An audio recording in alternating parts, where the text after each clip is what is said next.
Welcome to this second video, which addresses the old Expression Web book Chapter 3 assignment on a site called Slightly NewsHour. If you have your particular site already open, that's terrific. You can go from there. If not, you need to open that site. Please remember, and I will say this repeatedly throughout the course and through every video, do not use File Open. Get away from the Microsoft Word traditional mentality. You have to use the Site menu to open your folder. It will cause you problems later on, I promise you. Follow my directions and trust my experience. Go to Site, choose Open Site, and you have to know where your folder is located that contains your information. I'm not at your house and can't do it for you. So in my case, I'm going to hit Browse. Mine happens to be on my desktop. Yours may not be, and you need to scroll in, dig down through it until you find where yours happens to be. Mine happens to be on my desktop, so I'll find that location. Once again, I got to dig through here and find where mine is. In fact, I've been clicking too much, so I'm going to start over. I'll click Browse. I want to go to my desktop, and on my desktop, mine happens to be in this location. Again, this is not an exact issue. That depends on you personally. Mine is called Tutorial. You do not want to open the folder directly like this because you'll see nothing. The computer needs to just see the folder where the site is. And as I tell students in the seated classes when I have them, when the folder containing your web work is staring you in the face, as it is right here visually, you click the Open button to close this window, and then the location of the site is now listed in your Open Site dialog box. Click Open right here to close this window, and you'll see your site. It may not be precisely like this, but it will be something similar. As long as, in my case, when I open the folder or when I click the little plus over here in the left-hand panel, I see both my tv.html file, which was the original that the book gave us, that you were supposed to download, and then tv.new is where we left off in the previous video, and that's where we took the document, changed news channel to an H2 heading, fairly large font size. We went in and changed each day to heading 3 and did the same thing with heading 3 for Monday through Friday. We'd made these changes. We also took the heading 1, if you recall, and not only did we choose heading 1 from this paragraph menu, the styles menu, we also went over here and we have something called a style application or style panel.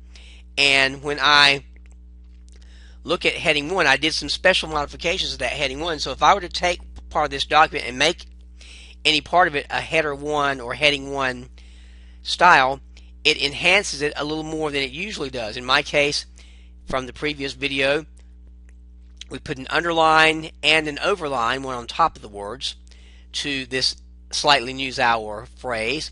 We made it green, we made it italics, etc. We're going to do some other things to this now. If you turn in your book to where we left off, and this would be page EW 133, you'll see some information.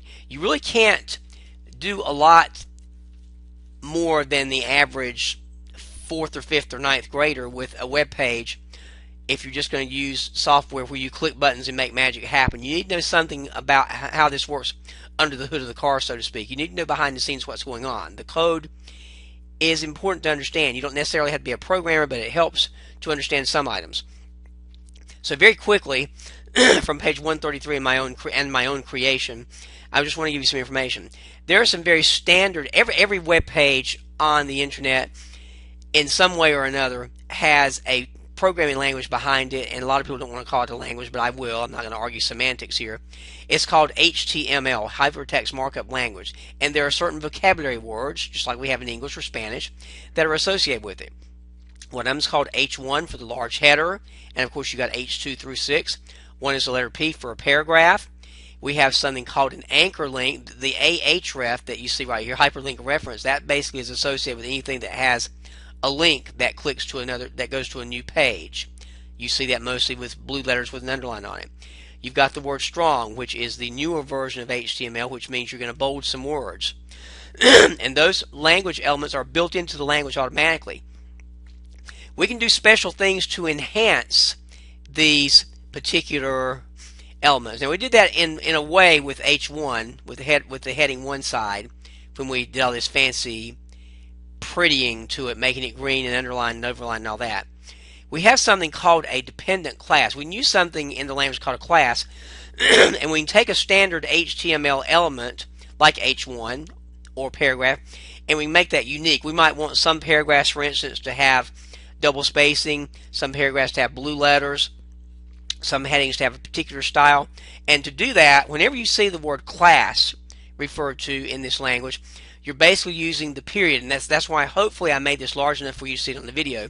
So you could have a special style for H1 called style 1. You can name this second part after the period any way you want to. I could call it H1.MichaelSisk if I wanted to. It doesn't make a lot of sense to do that, but you could. You could take the paragraph standard vocabulary word in HTML and you can enhance it by putting a period after the letter P and making your own name. You might want to use the word intro or the word blue. These are just examples of what we call dependent classes. You can use the class as many times as you want to on a web page. Then you have something called an independent class where you make up your own name. You still have the period, but there's nothing in front of the period. So I might have something called nav, which is for my navigation bar. I could have something for my footer. I could have something for a sidebar, just information that's on the side of a web page sometimes. And again, I just put a period and just whatever name I want. Then you have something special called an ID. It's the same thing as creating the original element. We can make our own vocabulary word with it. There are only two differences. The ID begins with a pound symbol or tic-tac-toe symbol, if you please.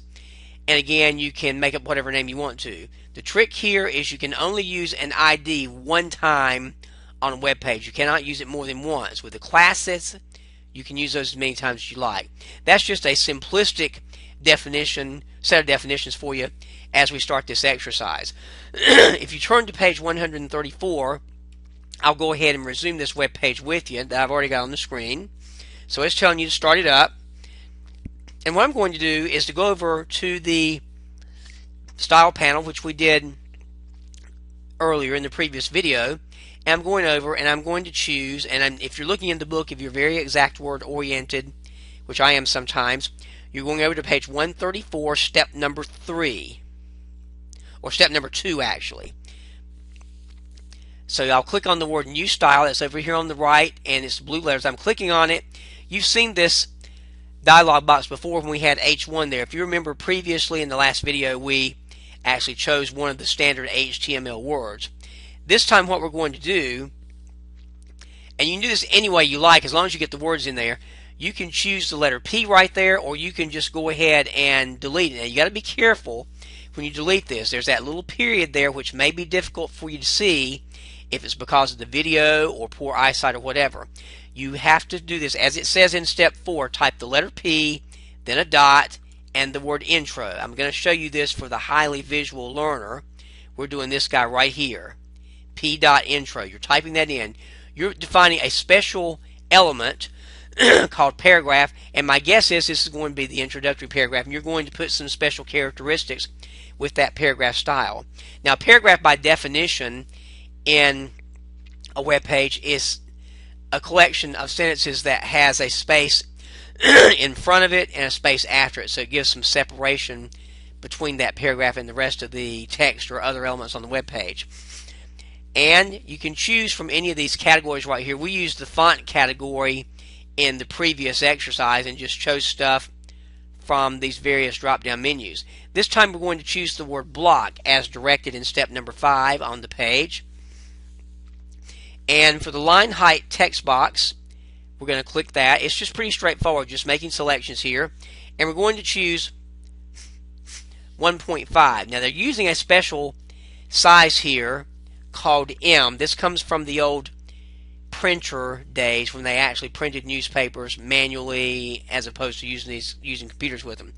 Be sure that you don't put a space between the 1.5 and the M. This is not about neatness in an English class.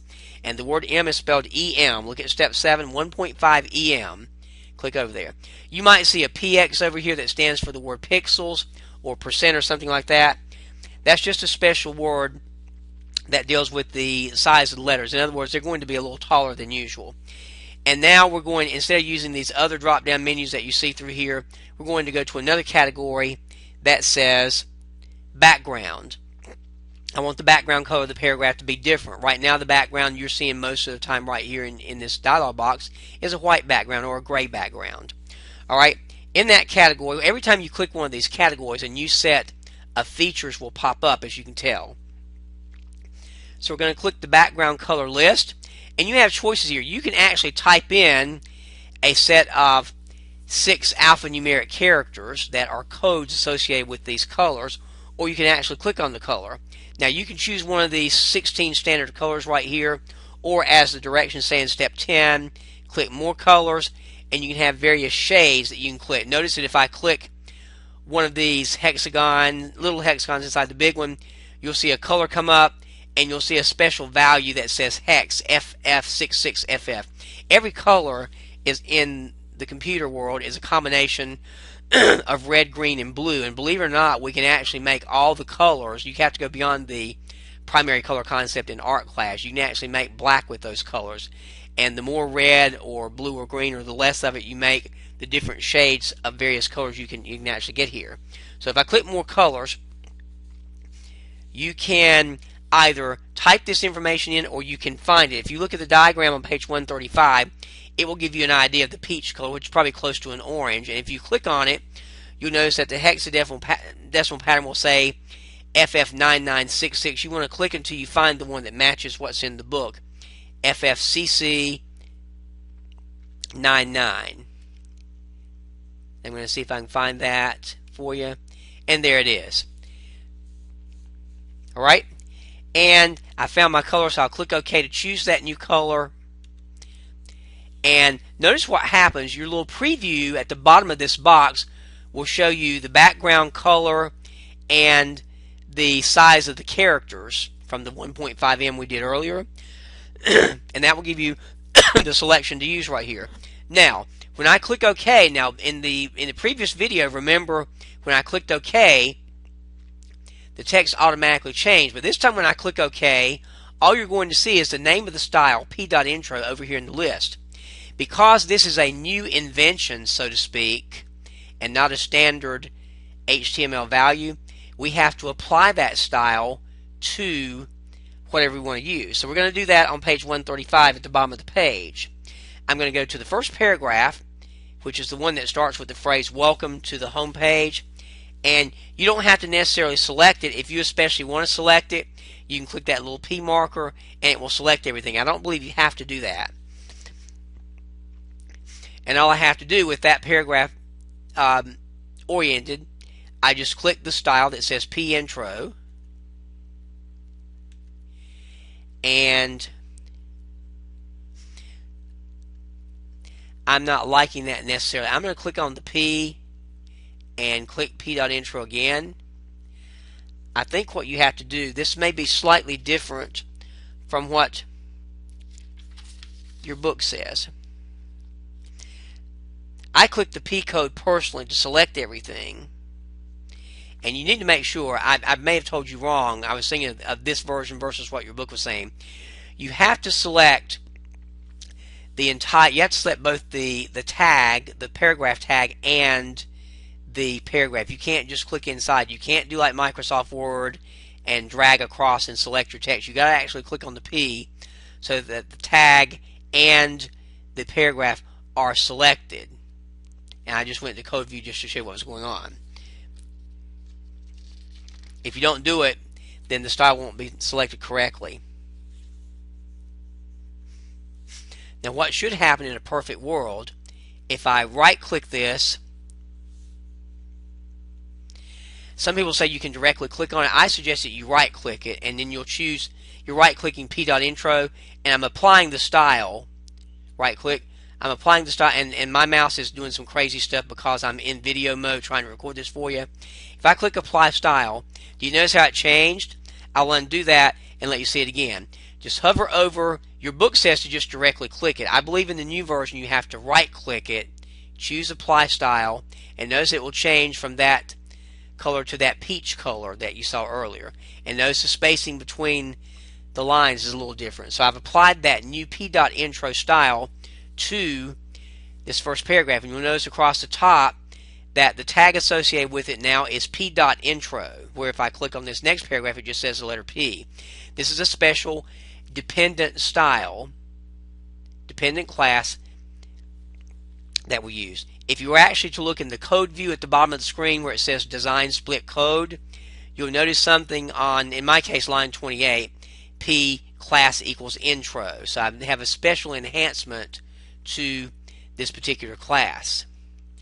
And if I wanted to go up to the top, you'll actually see the definition for p.intro right here. It tells the line height and the background color. So instead of you having to type that code as my Web 115 class would have to do, you're doing it using a software package.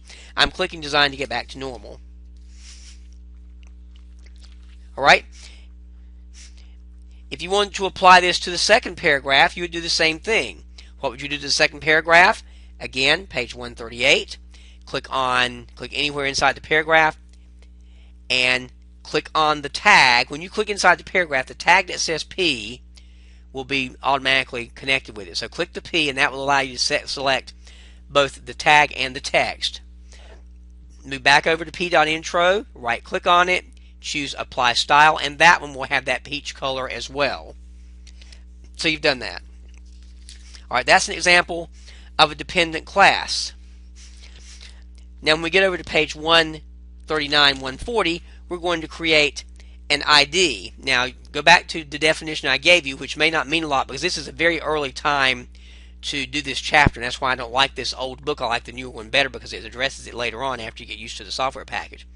Remember that an ID is a special, and I can't use the word class here, an ID is a special enhancement, if you will, that can only be used once on a web page, and typically they're done with headers and footers because you only have one footer and one header in a web page. You can have other kinds of IDs as well, but you'll see footer and header quite a bit. They always start with the pound symbol. So to do this one, we'll go to page 140, and I'll get back to my original screen here. And to create this, guess what? I go back over to the panel and choose New Style, the blue letters. We'll get this same box again. This time you're going to type the pound symbol and the word footer. Again, you've got to get rid of that period at the front. Type the little pound symbol. Some people call it tic-tac-toe. Some people call it sharp. Some people call it hashtag. You know what it is. It's shift to the number 3 on my keyboard. And the word footer. Be sure you spell it correctly. Now this one, and by default it's defined in the current page, and so because this is not one of the vocabulary words normally in the language, we're going to make a special definition for it. So guess what? Same routine, pretty easy once you get used to this item. You go to the font in the category bar. I'm clicking on the font size, and instead of picking the pixel we're going to use, it looks like all you can do is choose from these words, but you can actually type your own in there. So in the font size text box, I'm going to type in 0.8 and the word M. Again, don't space between the characters. Let them all run together. Alright, that's done. Go into the category box and click block. Choose text align. I'm just going down this list on page 140, and click the text align. We're going to make it centered. Go in the word spacing text box and choose 150. You can type 150% right here. You can actually type the percent symbol. You technically could choose it from this list very often, but I'll go ahead and type it in just to match what the book does to make it easier for those of you who are more secure with the exact words. Alright, in the category bar we're going to click border. And with border, you've got lots of properties. You can have a border that surrounds all the text or part of the text. It can be thick, it can be thin. It's a little bit of a different look than you saw before. Notice that with this border style, you could have, like, let's just say you wanted the margins or the colors to be the same all the way around. Instead of having to type in 12 different places, you can use one entry and it will duplicate in the other 4 places.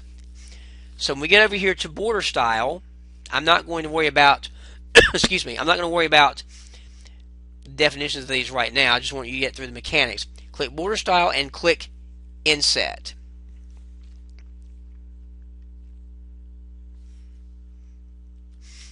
And notice that the word inset duplicated with the bottom, the top, the right, the bottom, and the left of the border. And you'll notice the preview at the bottom of the screen, so it's fairly thick right now. The border width, I'll click and choose medium. The border color, we'll choose yellow. That's not necessarily my choice, especially for a video, but it's there. Now notice how inset is. Inset's kind of has a little angle to it, those of you who are more into artwork can understand this. And notice that the color right there has a code FFFF00, and if you were to go back to that little hexagon that we did earlier for colors, you could match that code for the color yellow. Alright, I'll click OK right there. This is your preview of what it will look like. Now again, because this is a new style, I click OK. That style's in the list, and the reason that it's a different color is that that color indicates, you may recall this possibly in a previous page in your book, and I'll see if I can find that page for you so you have a reference. I don't want to take a long time doing that. But you can go to the bottom of page 113, and if you have a different color, now it says red. It looks a little different on this screen, but a red bullet indicates an ID based style rule, and it's an ID because I started it with the little pound symbol. Now I have to apply that because you don't see that applied anywhere, so I have to go in and find a place to do it. So I'm going to go down to the very bottom of my document. I have a little bit of a sore throat, that's why I sounded a little hoarse right there. The very last line of my document says the slightly news. You may not be able to see this on the video, but it's at the very bottom. Just click anywhere in there, and once you click that, be sure you click on the P code so you can select the tag and the paragraph. Even though it's one sentence, it's considered a paragraph by definition of web design. And how do I apply the style? It says I click the button. I don't do that actually. I have to right click it and choose apply style, unlike what the book says. And notice what happened. There's a little box around it, border, it's slightly smaller text, and it's centered, because remember that definition. You could actually look at the definition again by hovering over it. The font size, the text alignment is centered, the word spacing is 150%, and the border's there. So you've made that application right now. And if you wanted to click away from that, anywhere in the Friday area, you can see that effect that was done. So that footer has been applied. If you looked at the code behind the scenes, or if you split this to look at the code and the design, you'll see something that says ID equals footer. Now it says ID right there, where earlier it said class equals intro. Alright, now if you want to get to the top of the screen, go ahead and click design.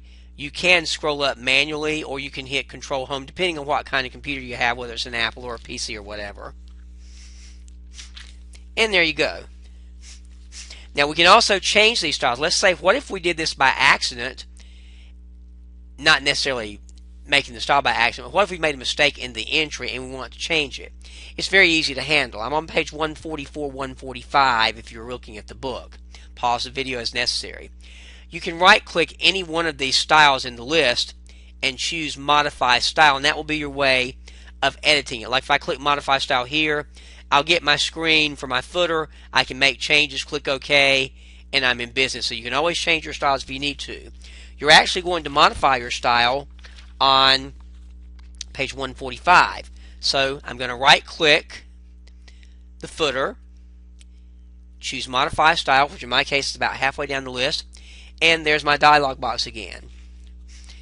On page 145, step 3, it says to click border, and it's bold right now because there's a definition there.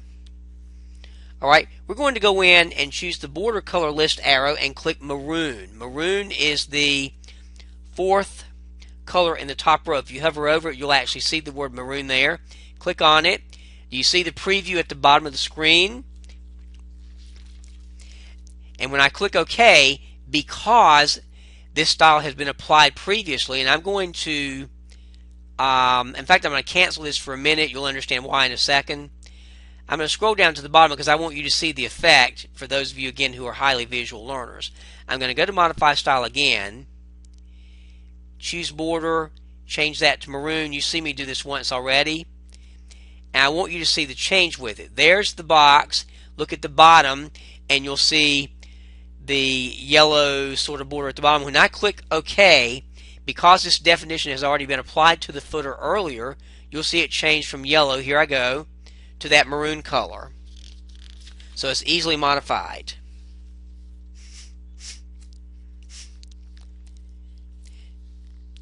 There are other ways to do this as well. And I'm trying to make sure that this does not have a different matchup from what the book says. I want to see if I can find the CSS Properties tag. I'm not sure if that's actually in this version of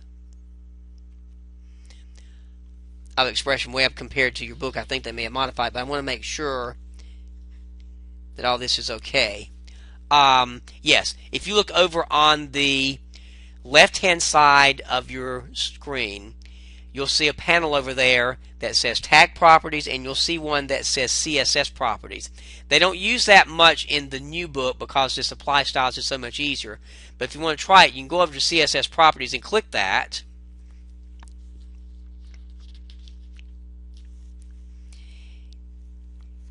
And then go back over to the far right, and you'll find a tab right next to Apply Styles that says Manage Styles. If you click that, there's Apply Styles, there's Manage Styles right there. And again, you've already seen this. The Manage Styles shows you the list of the styles that we've already done. If I were to click H1,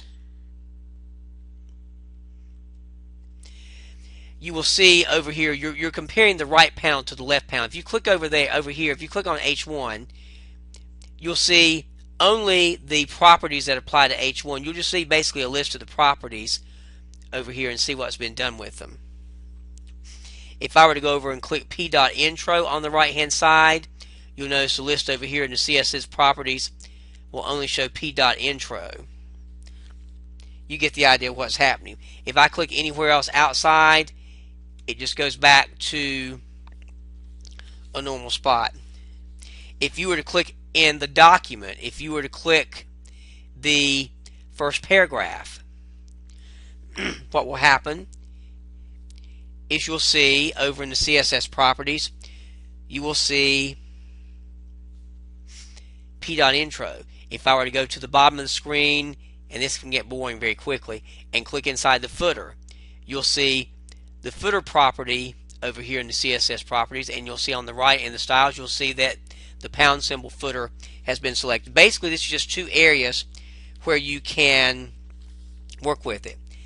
My personal preference is if you want to change a style that is easier. Personally, I believe it's easier if you go over here to the right hand side of the screen and work with it rather than the left hand side. That's just my personal opinion from my own experience and from experience with students. So this stuff is really just more of a look and see what they can do number.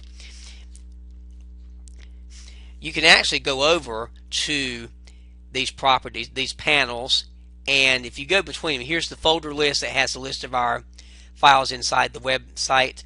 If you go in the border between the folder list and the tag properties, you'll get this little arrow right here, and you can actually stretch this up so this one's higher or this one's smaller. You can actually delete these if you want to, and if you ever mess up, remember, you can go to the panels menu and you can reset the workspace the way it always is. You see a check mark that shows you which panels, CSS Properties, Tag Properties, etc., which ones are open, and you can open and close these as you need to. You can always use that reset current workspace if you ever want to get back to normal. So that shouldn't be anything that's problematic for you.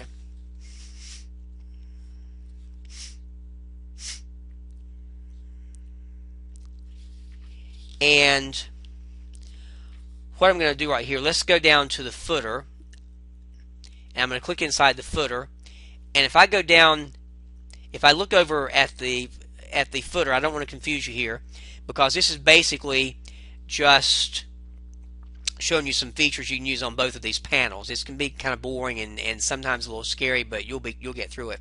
If I were to go over to on the right hand side to pound footer, the ID, it will show me the properties.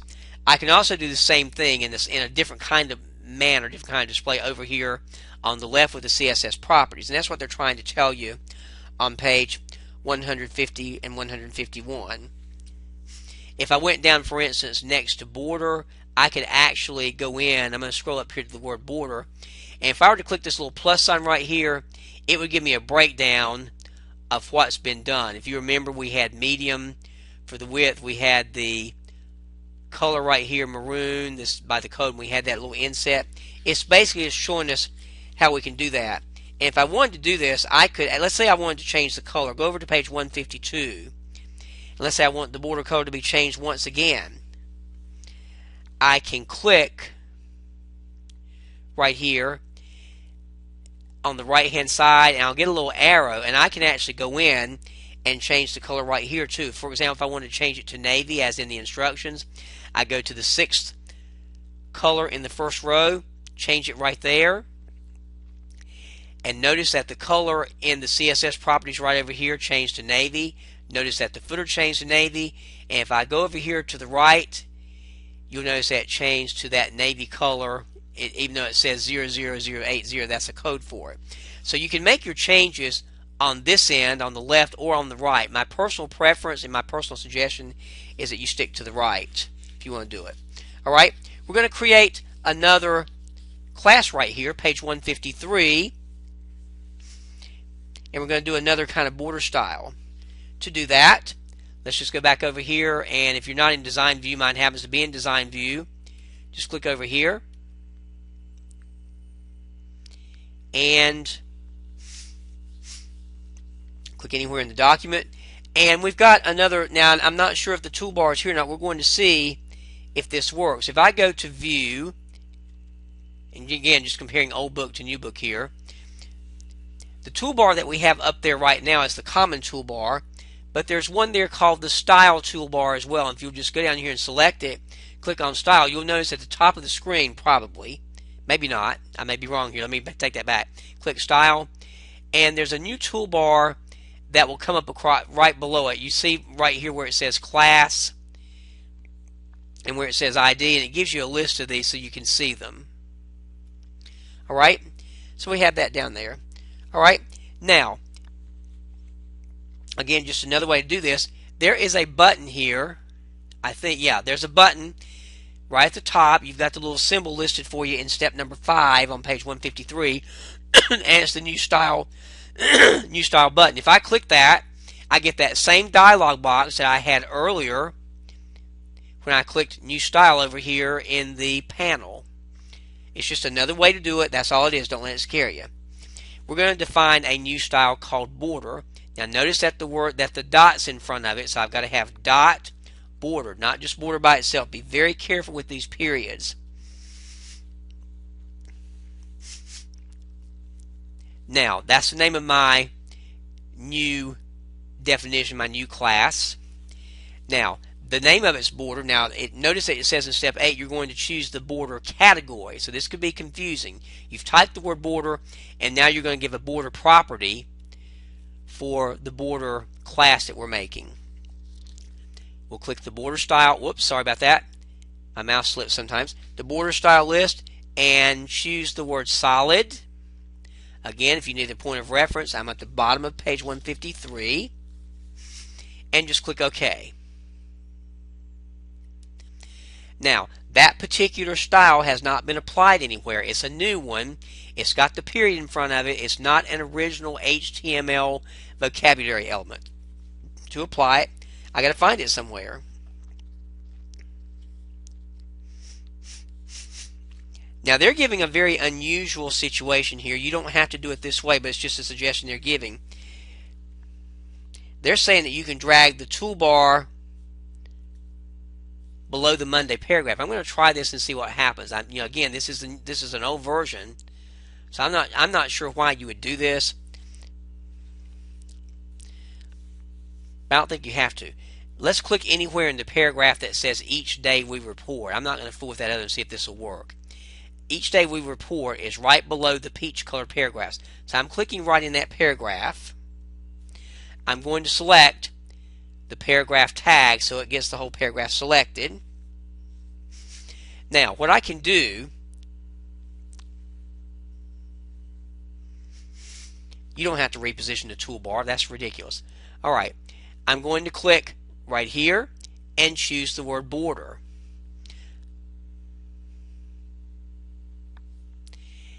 and it will apply that border to that paragraph. I could have done the very same thing by going over here and choosing apply style. It's just another way to apply these styles. You've got several ways. You pick the one that works best for you. And if you click outside the paragraph, you'll see that border applied to it. I'm going to click inside the paragraph that says on Mondays we take a look. It's right below it under the word Monday. Click in there. I'm on page 153. I'm going to click the P to select the whole paragraph. Now again, either way works for you. If you want the border selected, you can right click right here and choose apply style, or you can do what the book says and choose the class from this class list. Either way is fine. You'll still get the border. I will never know personally what button you clicked when you submit it to me on Blackboard, so it doesn't matter. And if you want to close the style toolbar, you can. If you don't want to, that's fine. Okay? You can even remove a style if you don't like it. Page 156 at the bottom. I'm going to go to the paragraph that says on Mondays, the one we just did, right here. Okay? Now, according to the old textbook, let's see if this works. If not, I've got a new version that will help you. According to the textbook, if I click inside there, let's say I want to remove that border in the Monday paragraph that I just did, page 156, bottom section, you can go to the Format menu. I want to make sure I'm clicked there. Go to the Format menu and choose the option that says Remove Formatting. And that will take the border off of there. I'm going to put it back and show you that if you were to go to the style list, you can also right click right there, and I thought you could remove it. Apparently you can't do that. I apologize for that. Anyway, just click there. I always like to experiment because of the differences between the software and the book. Just remove the formatting and whoops, let's get that again. Sorry about that. Click right here and format, remove formatting. And that takes care of it. If you want to take a style out, if you want to undo it, you could do edit and do the undo. It's the undo button basically. The style's back. They're just showing you back and forth how this works. I can also click the tag. Let's say in the Monday paragraph, let's say I click that particular tag to select the whole paragraph. I can go to Apply Styles,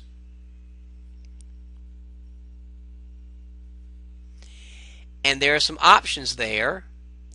I need to make sure I get this correct. This may be slightly different. I'm going to go to, yeah, here we go. We're in Manage Styles right now. If I click the Apply Styles tab, page 157 of the book, I can choose an option here that says, there you see Clear Styles right here. If I choose Clear Styles, it's going to take whatever style is enhanced in that paragraph and remove it. So if I click Clear Styles, it takes it away. We're going to save these changes that we've made so far.